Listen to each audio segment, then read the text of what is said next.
Alex G. Nderitu is a real OG at the Johnny Mazishi. Now, we thought Martin Luther King Jr. used to organize some of the best uprisings by going to the streets. But Alex Nderitu, see, he managed to do the same at the comfort of his bed somewhere in Nyeri County. Take a look at this. This is the comment in question. It reads, "Burn the White House now, we are not turning back." When asked what was going through his mind, hiyo kitu iliniuma sana na ikanibidi mimi out of anger. I was supposed to write a long story, but out of anger nikapata tu nimeandika kitu kidogo tu na nime post na imeenda. But you understand pale kwa ile live watching, hizo comments zinaendaga zikipita njoo, so you cannot reverse and edit, right? So ikaenda tu. After some few minutes nikaona imepigwa screenshot. Oh my God, Coach, you saw that tweet, didn't you? I did. What did you read it? Where? First of all, I'm not sure why people are shocked by this tweet by Malcolm Alex, because this is not the first time Kenyan. I like. I wasn't ready. You said Malcolm. I was like, who's Malcolm at? I was like, oh, what's that? Yes. Anyway, yes. So we from Siaya know that this is not. Yeah, we know that this is not the first time someone from this side is causing uproar in the United States. One of our sons caused uproar inside the White House, not outside. Nice. Yeah. So. Say it like you mean it, Quash. They better recognize. Differentiate the two plateaus. There is the United States and there is the White House. Okay, yes. The Capitol. Let's get it correct. Yeah, but I don't know, when an interesting thing that I saw when people are talking about Alex Nderitu, what came to my mind is when I saw people saying that Kenyans should not join in the protest that is going on in the USA because we have our own problems. I saw that. And in my mind, I was asking myself, when did we start discriminating problems? When did we start saying that something that is happening to someone somewhere else does not concern us? Because now, of course, have been saying that for a long time, Coach. They said that when Kenyans were, giving their 2 cents about Brexit, and people were saying, hiyo si shida yako, unaishi Kibera, unafaa uhandle sijui shida gani, unaongelelea nini Brexit? Because the truth is, whether you speak about what happened to George Floyd or not, your problems will still remain to be your problems. True. So you can as well address what is happening, because now the world is a global village anywho. You don't know, maybe the next time you will be the one going to America and this will be happening to you because your skin is the same as George Floyd's. So you don't know. You don't know. Yeah. I like that. Cindy, what do you think?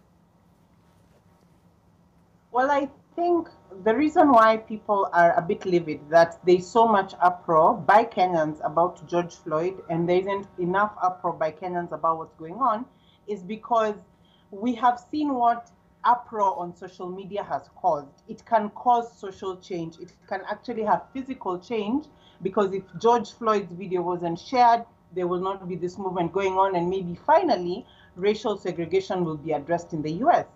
What if we gave the same energy to our issues here in Kenya? That's the spirit of the conversation. If we did, then maybe we would have better restrictions when it comes to the whole COVID-19 issue. We would have better policing after curfews, and would have less and less cases of people passing on or being brutalized or being bribed with quarantine when they are caught after hours. So it's just about allowing Kenyans to be as upset about our issues than take, the mantle and become very international with our protests. Charity begins at home. Kikulacho kingoni mwako. So let's start with our issues here. Let's be sensitive with our issues. Let our collective voice bring change. And then we can join our brothers and sisters in the US. Okay. All right. And I do agree with Cindy because, for me, when I was looking at the protests, I related it to, of course, our very own police brutality that we experience on a daily. Last week, Kwach said, if, it's me today, it's you tomorrow. And I know today it doesn't seem like it's a problem for you, but you're the same person who tomorrow will be affected by the same problem, and you'll want to stand up, you know, so we should stand up together. And I think I failed to say this last week. There are some incredible policemen and women around this country who have devoted their lives to selflessly take care and protect Kenyans.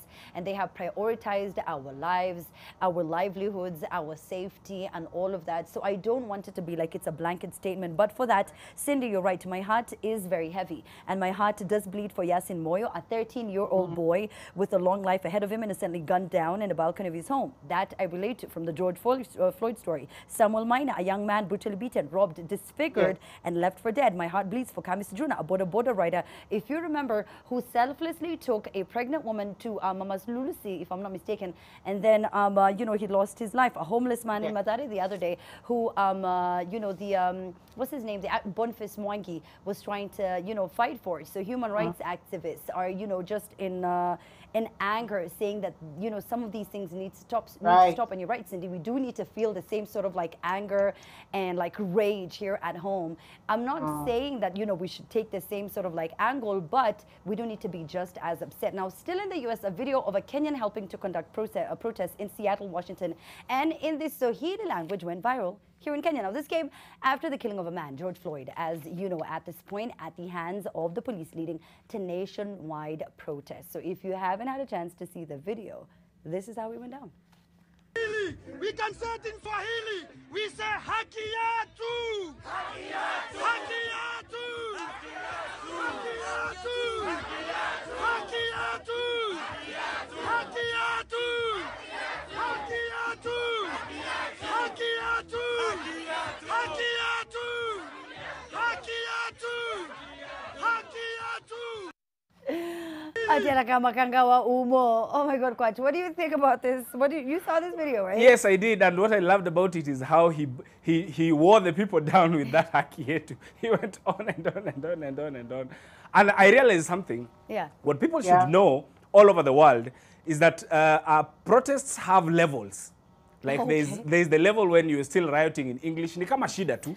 When you're still praying in English, bado shida haijakufikia, bado it's still there, not there within your core. God give them peace. God, please give me wisdom. Give God, them please strength. give me. By the time you get to Obongo Nyakalaga Kora Biro iri nikechsani korine no kakaan. By the time you get there, Come on now. Oh my God, Nyasaye. Nyasaye won't follow gipin. Obongo mat. Hey. By the time you get there, just know things are going down. I can't. It's the same with the riots. There is that place when you're still saying, we want justice, we want peace. Then you go to the next level when you are saying, a people united can never be defeated. Oh, then you get to Hakietu. Oh, Sim Panda. Sim Panda, yes, there. Levels. And then on top of the chain is tunataka tear gas. That's like now the... Yeah. As a man from the lakeside, I feel like I trust you with that. Even though I have to tell you, Kwach, you know this decorum on TV. You can't just make me like laugh like we're somewhere uku in 1824 that has just been shut down, by the way. Anyway, now when we get back after the break, we have a lot more to talk about. Cindy has to give her 2 cents on this story. Plus, we have to talk about how the president was visiting the CBD during the night with former Prime Minister. What was that all about? The hashtag is TTTT at the Trend Live.